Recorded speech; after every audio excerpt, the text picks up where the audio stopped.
So we've made it through each realm and how an economic system can succeed in each realm. Now we want to conclude with what can go wrong.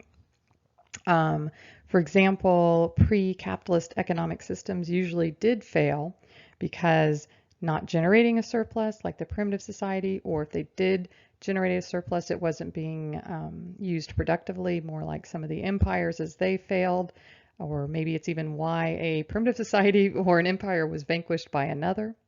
But even saying all that, even saying that capitalism was the most successful economic system, capitalist economic systems can also fail, and not just in the economy.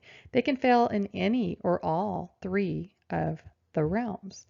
And what we can see is that if you fail in one realm, it can often lead to problems in the other realms.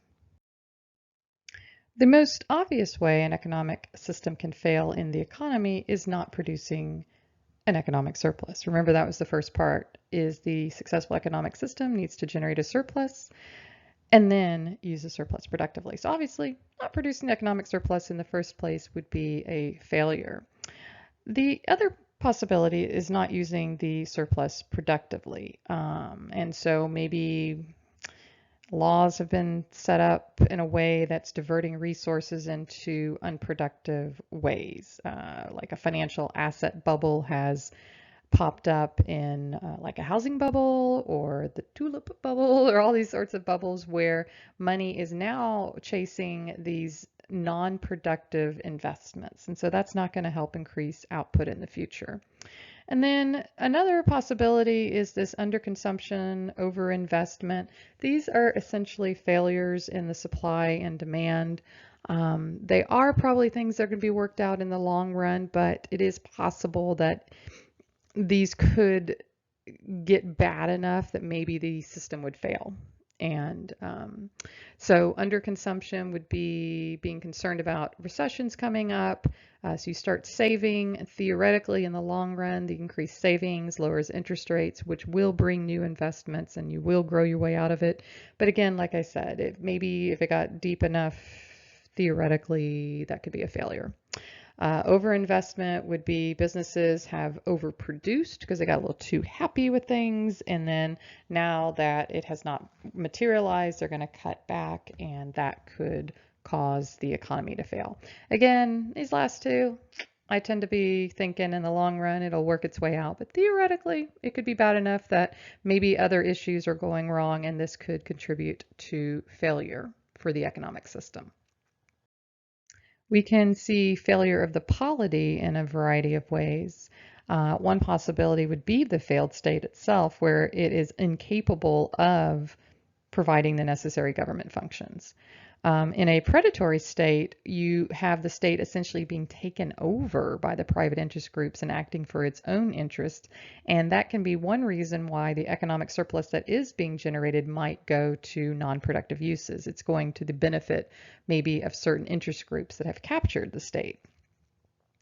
So both of those can actually lead to the other people in the state feeling like the government's not legitimate. And then you can even have revolution, clearly a failure of the polity. And then you can also have a state that is too oppressive to the point where it's suppressing individual initiative. It could come from a predatory state, but it could also come from a developmental state with just too much regulation, taxation, welfare payments. So that would be a developmental state, which is supposed to be the good one, but this would be how it could fail if it gets a little too involved in the economy. And finally, we reach the end of the chapter where we need to look at what would cause failure in the third realm, civil society. And so if we remember that society is producing the human capital, social capital, cultural capital, that's what we're losing when it's not a healthy civil society. And some of the ways that communities can fail to support a healthy civil society is when they exhibit one or more of these three characteristics that he is mentioning. So the first is oppression. And while one of the values of communities is cohesion and conformity, taken too far, it can actually be something that smothers creativity. It can be something that smothers entrepreneurial energy. Another potential problem for civil society is if communities are displaying aggression. This could be a community trying to force its particular views and values onto the rest of society, which can be damaging to other communities as well as possibly the state. Maybe they're even going to try and use the power of the state in some sort of predatory manner. And of course, it can also be damaging to the economy. And finally, fragmentation, an excessively fragmented community. And this could be a failed state, but it wouldn't have to be. But in this particular characteristic, the community is essentially failing to be a community. And so you're going to have people missing the values that they should be getting from the community and possibly concluding that the only way to get ahead is pure self-interest. So all of these are potential characteristics of a failure of civil society. And one thing that may not be as obvious is that when the community is eroding, if there is a failure in the civil society, this actually makes people very vulnerable to totalitarianism, which is a oppressive state, really.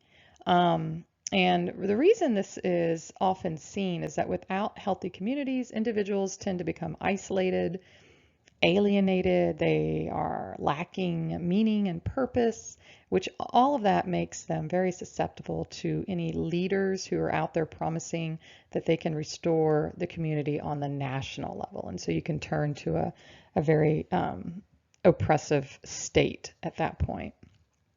All right. We've made it. And I want to say something brilliant to wrap up this chapter, but I think at this point we've all spent enough time here. So I will simply see you in the next chapter.